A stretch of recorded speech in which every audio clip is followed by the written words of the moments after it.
3절부터 5절까지 말씀 가지고 거룩한 제사장 그리스도인 시리즈 계속 수요일마다 진행되고 있는데 8번째 시간입니다. 거룩한 제사장은 무엇을 말하는 것일까 한번 살펴보도록 하겠습니다. 저는 아마 지금 여러분들이 예배할 때 MCO 올랜도 에어포트에서 렌트카를 타고 데이토나로 달려오고 있을 그런 시간이 되네요. 제가 이 예배 시간에 같이 참여하지 못해서 죄송합니다. 사람들은 망원경으로 하늘의 별들을 바라봅니다. 그러나 그 많은 사람들 중에 또 많은 사람들은 그 별들을 바라볼 뿐 그 별들을 만드신 하나님에 대해서는 별로 관심이 없는 것 같습니다. 하나님 없이 별들을 연구하는 것을 우리는 천문학이다 이렇게 얘기하죠. 하나님이 없이 땅과 돌들을 연구하는 것을 또 지질학이다 이렇게 부릅니다. 눈에 보이지 않는 물질을 연구하는 것, 하나님이 없이 하나님이 만드신 것인데도 불구하고 그 눈에 보이지 않는 물질들을 연구하는 것을 우리는 또 물리학이라고 합니다. 하나님 없이 역사를 연구하는 것을 우리는 또 고고학이다 이렇게 부르기도 해요. 오늘날 학문은 하나님이 창조하신 것과 또 자연을 완전히 분리를 해버렸습니다. 거기서 하나님 자를 빼버리고 학문을 연구하는 거예요. 그리고 그들이 하나님을 배제하고 하나님이 만드신 창조물들을 연구한다 이렇게 하는 거죠. 그것이 가능할까요? 하나님이 만드신 것인데 하나님을 빼버리고 그 피조물들만 가지고 연구를 하는 것이에요. 그러나 그리스도인은 그렇게 하지 않습니다. 그리스도인은 산을 보며 하나님의 산이라고 불러요. 그래서 하나님이 하시면 이 산을 저쪽으로 또 옮기실 수 있다. 이렇게 그리스도인들은 믿는 것이죠. 눈을 들어 산을 보라. 우리의 도움이 어디서 올까? 이 말은 눈을 들어 하나님을 바라보라는 말입니다. 그분이 우리의 도움이 되신다는 의미이고요. 그것이 하나님의 백성들의 믿음이고 그들의 언어입니다. 나무가 바람에 흔들리면 나무가 하나님을 찬양하고 있다. 이렇게 그리스도인들은 말해요. 비가 내리면 하나님께서 우리에게 은혜의 단비를 내려주신다. 이렇게도 말하거든요. 그들의 입에서는 아름다운 세상을 만드신 하나님께 감사와 영광과 찬송과 존귀를 올려드리는 그런 아름다운 언어들을 쏟아내는 것입니다. 예수를 믿는 그리스도인이 어떤 사람인가요? 첫 번째로는 세상과 구별된 사람을 말하는 것이죠. 세상을 당신의 삶 속에서 제거해버린 사람들이에요. 세상을 변화시키려고 애쓰는 사람들이 아니라 세상을 버리고 이제 그리스도 안으로 들어온 사람들, 그 사람들이 바로 그리스도인인 것입니다. 그러므로 그리스도인들이여 세상을 교회 안으로 끌어들이지 마십시오. 우리가 이미 버렸잖아요. 그것으로부터 분리가 됐잖아요. 구별됐어요. 그런데 다시 끌어들일 필요가 있나요? 그럴 필요가 없는 거죠. 기독교 신앙, 내가 가지고 있는 이 신앙으로 그렇다고 해서 세상을 막 변화시키려고도 하지 마십시오. 그 전에 우리가 먼저 해야 될 일은 세상에서 나와버리는 거예요. 먼저 우리가 세상에서 나와야만 합니다. 세상의 생각을 버려야만 해요. 당신이나 교회가 세상을 변화시킬 수 없다는 것을 우리는 깨달아야만 합니다. 그것은 우리가 믿는 하나님이 하실 일이기 때문이에요. 기독교를 믿는 사람들이 세상을 변화시켰나요? 어떻습니까? 세상은 더욱 악해지고 있잖아요. 기독교는 계속 존재하는데도 불구하고 세상에는 죄악이 더욱 반영해지고 있어요. 세상은 더욱 살기가 힘들어지고 있습니다. 기독교인들이 세상을 변화시켰습니까? 그들이 가지고 있는 주님의 사랑으로 세상이 변했나요? 세상 속에서 그리스도인들이 그리스도인인지 아닌지 분간이 되지 않기 때문은 아니겠습니까? 그리스도인들이 세상으로 빨리 들어갔기 때문인 것 같아요. 그래서 세상은 기독교인들이 더욱 이기적이다. 그렇게 말하지요. 우리 자신이 그리스도인이라고 말은 하지만 사는 것은 교회에서도 또 세상 가운데서도 전혀 그리스도인처럼 그리스도인다운 그런 삶을 살지 못하기 때문에 세상을 우리는 변화는 시킬 수는 없는 것입니다. 우리가 부족해요? 그렇게 하기에는 우리는 너무나 부족한 것입니다. 사람들은 말해요. 우리는 세상 속으로 들어가서 세상을 변화시켜야 한다. 저도 그렇게 많은 생각했던 많은 세월들이 있었습니다. 그러나 알게 됐어요. 그리스도인은 세상과 구별된 거룩한 삶을 살아야만 한다. 구별된 삶을 살아야 한다라는 거죠. 기도하지 아니하고 하나님의 말씀대로 살지 아니하고 뭐가 우리를 그리스도인이라고 불러줄 수 있는 그런 것이 있겠습니까? 우리가 세상과 구별된다라는 것은 우리의 모습, 우리의 삶의 태도, 우리의 생각이 그리스도인다운 그런 삶을 살아갈 때만 가능한 거죠. 두 번째, 옛 사람을 버린 사람을 우리는 그리스도인이라고 합니다. 옛 사람이 어떤 것이든 간에 그것으로부터 멀어져야만 해요.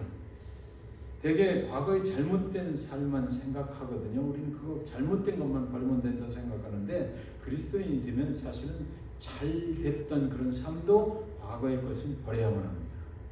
하나님의 선하심을 맛보고 나면 과거에 아무리 잘 나가던 삶도 주님의 인자하심에 비교할 수 없기 때문에 과거의 삶으로부터 멀어지게 되어 있는 것입니다. 많은 사람들이 주님을 믿으면서도 그대로 과거를 딱 붙잡고 믿으려고 하더라고요. 과거의 화려함이 그들의 발목을 잡아매고 있다면 좋은 그리스도인이 될 수는 없는 것 같습니다. 그래서 우리가 어느 분의 이야기를 이렇게 할 때 들어보면 그냥 과거에 잘 나가던 삶이 막 비춰지는 거예요. 그걸 막 자랑하시는 거예요. 그러나 그것보다는 그리스도인 됐으면 어떻게 됩니까? 과거에 잘 나가던 삶도 잘못된 삶도 다 잊어버리고 이제 그리스도 안에서 새로운 삶을 살게 된 것, 그것을 우리가 자랑해야 되잖아요. 세 번째는 그리스도 안에서 함께 한 형제들과 그리스도인 된 그 한 형제들과 함께 살아가는 사람, 이 신앙의 공동체를 말하죠. 그런 사람을 우리는 그리스도인이라고 하는 것입니다. 우리가 주님께 가까이 가면 우리는 자동적으로 서로 우리들끼리도 또 서로 가까워지게 되어 있습니다. 다른 사람들을 멀리 오면서 혼자서 신앙생활을 하겠다고 틀어박혀버리는 사람들을 우리는 이해할 수가 없는 거죠. 사실 그런 사람들이 세상에 많이 존재하잖아요. 나 혼자서 신앙을 지키겠다 막 그래요. 왜요? 물어보면 그 상처받은 것 때문에 난 더 이상 상처받기 싫다라는 거죠. 공동체에 들어가면 상처를 받게 되니까 그거 싫다라는 것입니다. 그런데 그런 거 아니에요. 상처를 받았다는 핑계로 사실을 알고 보면 다른 사람들을 헌신적으로 내가 사랑하고 용서하며 살고 싶지 않다는 이야기거든요. 여러분, 사랑하면 방법을 찾고 사랑하지 아니하면 핑계를 찾는다는 말이 있어요. 나를 사랑해 주지 않는다고 그래서 그렇게 말하지 마십시오. 저 사람을 사랑할 수 없다고도 말하지 마세요. 성경은 서로 사랑하라고 그랬잖아요. 그러니까 우리는 그냥 하나님의 말씀에 순종해서 부족하면 부족한 대로 나의 최선을 다해서 이웃을 사랑하면 되는 것입니다. 하나님을 사랑하고 또 이웃도 사랑하면 되는 거예요. 사실 우리는 태어날 때부터 사랑을 받는 모습에 너무나 익숙해져 있어요. 받는 것에 익숙해져 있는 거죠. 태어나면서부터 부모의 사랑을 받았고 가족들 간의 형제자매로부터 또 사랑을 받았어요. 예수를 믿고 나서 예수님의 사랑을 또 받는 것입니다. 교회에 나와서 그리스도 안에서 한 가족된 형제와 자매들로부터 또 사랑을 받고 살아가요. 그런데 이제는 사랑을 베풀면서 살아가야 되지 않겠습니까? 세상은 사랑이 없다라고 말해요. 무슨 말이냐면 왜 나를 사랑해 주지 않느냐라는 것이죠. 19세기 철학자 쇼펜하우어는 인간을 가리켜서 엄청나게 추운 겨울밤에 서로를 꼭 껴안고 있는 고슴도치의 비유를 했단 말이죠. 밖이 추우면 추울수록 우리는 따뜻함을 찾아서 서로를 더욱 세게 껴안는다. 그러나 서로에게 가까이 다가가면 갈수록 상대의 가시로 인해서 더 많은 상처를 입게 된다. 그리고 춥고 쓸쓸한 겨울밤, 우리는 상대에게서 떨어져 나가서 혼자 바깥에서 헤매이다가 추위 속에 외로이 얼어 죽는다. 우리 한국 사람들은 연예인 자살 1위의 국가가 됐다고 합니다. 무엇이 이렇게 인기 연예인들을 죽음으로 몰아가는 것입니까?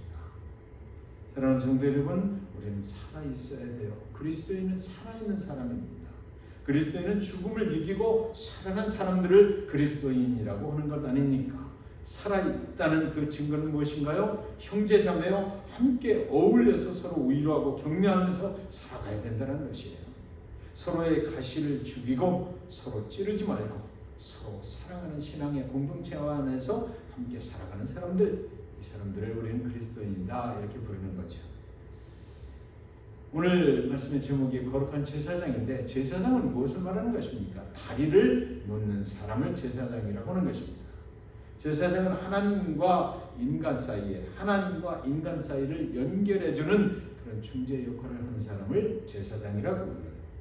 구약시대의 제사장은 성전에서 종교적 의식을 맡은 그런 사람들이었습니다. 하나님께서는 아론과 그의 자손들로 하여금 제사장직을 감당하도록 하셨거든요. 하나님은 아론과 그의 자손들이 하나님의 이름으로 이스라엘 백성들을 축복하면 하나님께서 그들에게 복을 내려주리라 말씀하셨어요. 민수기 6장 27절에 보면 그들은 이같이 내 이름으로 이스라엘 자손에게 축복할지니 내가 그들에게 복을 주리라 그렇게 약속하셨던 것입니다. 그런데 예수님 당시 유대인들과 제사장들은 자신들이 하나님의 율법을 소유한 백성이라는 것은 자랑만 했어요. 세상 모든 민족에게 하나님의 율법을 전달하는 전달자로서의 역할을 감당하지 못했던 것입니다.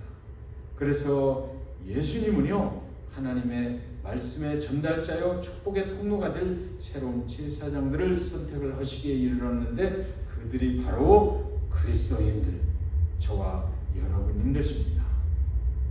그러나 너희는 택하신 족속이요 왕같은 제사장들이요 거룩한 나라요 그의 소유가 된 백성이니 이는 너희를 어두운 데서 불러내어 그의 기이한 빛에 들어가게 하신 이의 아름다운 덕을 선포하게 하려 하심이라. 아멘입니다. 베드로전서 2장 9절 말씀입니다. 이 말씀에 근거해서 종교개혁자 마틴 루터는 만인 제사장설을 주장했습니다. 모든 기독교인들은 다 제사장의 자격을 갖고 있다는 것이죠. 그러나 만인 제사장설이 성직자든 성도든 아무나 성찬을 행하고 침례를 베풀고 설교를 할 수 있다는 뜻은 아닙니다. 마틴 루터의 만인 제사장설은요, 당시 로마 캐톨릭 교회가 성직자가 하는 일은 성직으로, 신자가 하는 일은 세속적인 일로 이렇게 막 분리를 해버렸거든요. 그래서 성도들이 내가 하는 일은 세속적인 일이고 신부들만 아주 성스러운 일을 한다 이렇게 생각을 하게 만들었던 것, 그것에 반대하기 위해서 만들어낸 말이 바로 만인 제사장설인 것입니다. 만인 제사장설은 성직자와 성도의 역할에 구별이 없다라는 뜻은 아니고요, 그 역할에 차별을 둔다라는 그런 차별이 없다라는 뜻인 것입니다. 다른 말로 말하면 목회자만 하나님의 일을 하는 것이 아니라는 말입니다. 목회자는 목회자로서 해야 할 역할이 있죠. 예배를 인도하는 일, 설교를 하는 일, 예식을 또 성전에서 주관하는 일 등은 교회에서 목회자의 주된 역할에 해당되는 것입니다. 그러나 성도들이 종사하는 그들의 직업과 사업들도 하나님의 소명을 받은 일, 즉 하나님이 주신 역할에 해당한다는 것입니다. 하나님의 부르심을 받은 하나님의 일인 거예요. 우리는 다 같이 하나님의 부르심을 받은 일들을 통해서 그 역할을 충실히 수행해서 그리스도 예수의 몸을 이루어가고 하나님께 영광이 되게 하는 것입니다. 모든 기독교인들은 그들이 목회자이든 선교사든 집사이든 장로이든 권사이든 아무 직책이 없는 그리스도인이든 관계없어요. 관계없이 모든 성도는 하나님의 부르심에 합당한 그들의 직업에 의해서 또 역할에 의해서 거룩한 하나님의 일을 하게 된다는 것이죠. 우리는 하나님 안에서 다만 주어진 역할이 다를 뿐이지 그 역할을 통해서 각자의 임무를 수행을 하고 하나님께 영광을 돌리게 되는 것입니다. 그러므로 여러분, 천주교에서처럼 신부를 통해서 후회 성사를 할 필요가 없는 것입니다. 내가 제사장이라는 말은 내가 하나님께로 직접 나아가는 사람이 되었다는 것이고 하나님께 직접 기도할 수 있는 사람이 되었다는 것이에요. 내가 죄악 가운데 있으면 그 죄악을 하나님 아버지 앞에 직접 가서 내가 고할 수가 있는 거예요. 사람을 중간에 통할 필요가 없어졌다는 것입니다. 그 길이 과연 그러면 어떻게 열렸나요? 예수 그리스도 그분으로부터 열린 거죠. 예수께서 하나님께로 직접 나아갈 수 있는 길을 우리에게 만들어 주신 것입니다. 중재자 없이 우리는 직접 예수 그리스도 앞으로 나아갈 수 있게 된 거예요. 예수의 어머니 마리아를 통해서도 나아갈 필요가 없어진 것입니다. 그러니까 더욱 하나님 앞에 거룩한 백성이 될 필요가 있는 거죠. 내 스스로 내 신앙에 책임을 져야 되고 내 스스로 좀 더 거룩한 그런 생활을 해야만 되는 것입니다. 예전에는 제사장이 중간에서 역할을 해주었지만 지금은 당신이 당신의 신앙에 대해서 책임을 스스로 져야만 한다라는 것입니다. 온전한 거룩한 하나님의 백성이 되기를 우리 스스로 해야만 하는 시대가 된 것이죠. 구약시대에는 성전에서 예배를 드렸습니다. 만인 제사장이 된 우리는 우리 자신이 이제 성전입니다. 우리 자신의 성전에 예수님이 모퉁이 돌이 되어 우리를 받쳐주고 있는 거예요. 캐톨릭처럼 고해 성사를 하러 성전에 갈 필요가 없고 내가 어느 곳에서든지 직접 하나님을 예배할 수 있게 됐다라는 것이죠. 그것이 얼마나 축복입니까? 우리의 삶으로 직접 삶의 현장에서 예배하시는 여러분 모두가 되시기를 주님의 이름으로 간절히 축원드립니다. 우리 신앙의 공동체가 바로 교회거든요. 우리들이 함께 모여서 예배를 드리는 곳이 교회예요. 우리는 혼자서도 예배할 수 있지만 함께 모여서 믿는 자들끼리 또 예배합니다. 우리가 예배하는 건물을 우리는 종종 성전이라고 부르는 것은 여기 하나님이 계신 특별한 성스러운 곳이어서 그러는 것은 아니에요. 우리 각자의 안에 계신 하나님이 여기에도 우리가 모이면 함께 계시기에 그렇게 부르는 것입니다. 우리 각자의 몸이 성전이라고 그러셨잖아요. 지금은 구약시대가 아니지 않습니까? 신약시대는 예배를 함께 드리려고 모이는 장소를 성전 또는 예배의 처소라고 부르는 것입니다. 성전이라는 의미가 특별히 성스러운 특별한 장소라서 그렇게 부르는 것은 아니고요. 이미 모든 그리스도인들이 성전이기 때문에 그들이 함께 모이는 곳이 또 성전이고 예배의 처소다 이렇게 부르는 것뿐입니다. 그러니까 그런 것들이 뭐 잘못됐다 뭐 이런 소리는 뭐 이미 우리가 다 알고 있는 것이기 때문에 그런 논쟁을 벌일 필요는 없는 것 같습니다. 사실 성전이면 어떻고 예배의 처소는 또 어떻습니까? 그렇게 또 부르면 또 어떠냐고요. 본질은 내가 직장에서 하나님께 짬을 내어 잠깐 예배를 드리면 그곳이 성전이요 그곳이 예배의 처소인 것이고 우리가 함께 교회에서 모여서 예배를 드리면 예배를 드리는 그 시간 그곳이 또 성전이고 예배의 처소가 된다라는 것이죠. 본질은 각자 개인적으로 우리 몸이 성전이고 직접 하나님께 어디서든 예배를 드릴 수 있는 것이 그것이 본질이지 또 꼭 어떤 지정된 장소를 정해놓고 그 성전에서만 예배를 드려야 한다는 것은 아니지 않습니까? 성전을 만들어 놓고 그것만 거룩한 곳이라고 하는 것도 잘못된 것이지요. 그런데 여러분 우리 각자가 제사장이라면 그리고 우리 각자가 있는 처소에서 개인적으로 예배를 한다면 우리의 삶이 거룩한 삶으로 변화받기를 우리 스스로 노력을 해야 된다는 것 그거는 분명한 것 같습니다. 과거의 삶에 내어 있으면 거룩한 만인 제사장의 역할을 할 수가 없어요. 저와 여러분의 정체성이 무엇입니까? 여러분 누구입니까? 그리스도인입니다 라고 말할 때 그 의미가 과연 무엇이냐를 우리는 분명히 알아야 되죠. 나는 과거를 버리고 변화된 새로운 삶을 그리스도 안에서 살아가는 사람이다 라는 것이에요. 과거는 이미 없어졌다는 것입니다. 새롭게 이미 변화받았다는 것이에요. 거듭났다는 것입니다. 여러분의 삶은 예수 믿고 변화되셨나요? 과거는 사라지고 새로운 삶을 살아가고 계십니까? 예수 이름으로 기도하면 그리스도 기도하면서 그리스도 앞으로 자꾸만 가까이 나아가고 계십니까? 여러분의 성전이니까 여러분이 성전이라면 여러분의 몸은 신령한 기도의 집이신가요? 기도하십니까? 여러분은 신령한 예배를 드리고 계신가요? 여러분의 성전에서 여러분 스스로 신령한 예배를 그렇게 드리고 계시냐라는 질문입니다. A.W. 토저는 성경이 진리인가 아닌가를 논하지 말라 성경이 당신에게 적용되었는가를 고민하라 그렇게 말했어요. 삶으로 예배해야 된다는 거죠.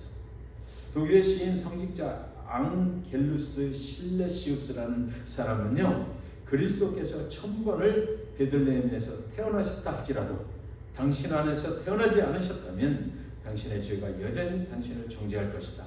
당신의 영혼 안에 골고다의 십자가가 세워지지 않는다면 십자가는 당신의 죄를 속량할 수 없다. 이렇게 말했습니다. 저는 이 말씀이 참으로 은혜가 되더라고요. 내 영혼 안에 골고다의 십자가가 세워지지 않는다면 십자가는 당신의 죄를 속량할 수 없다. 저와 여러분이 매우 훌륭한 사람이면서도 그래서 그리스도인이 아닐 수가 있다는 것이죠. 저와 여러분이 매우 고상한 사람이면서도 그리스도인이 아닐 수도 있다라는 것이에요. 저와 여러분이 아주 존경을 받는 사람이면서도 그리스도인은 아닐 수 있다는 것이죠. 성경의 진리가 정말 내 삶을 변화시켰는가? 그게 중요한 것입니다. 그리스도 예수의 십자가의 보혈로 저와 여러분의 영혼이 정말 깨끗하게 정결하게 씻겼느냐? 그것이 문제인 것이죠. 그래서 당신의 영혼 안에 골고다의 십자가가 세워지지 않는다면 십자가는 당신의 죄를 속량할 수 없다. 이 말씀이 참 은혜가 되더라고요. 저와 여러분이 거룩한 제사장이 되시기 바랍니다. 여러분의 삶의 현장이 예배의 처소가 되시고 여러분의 몸이 하나님 거하시는 성전이 되셔서 하나님을 예배하시는 삶으로 예배하시는 그런 축복이 저와 여러분의 삶에 임하시기를 주님의 이름으로 이 시간 간절히 축원드리는 것입니다. 또 내일 아침 새벽기도 시간에 만나 뵙도록 하겠습니다.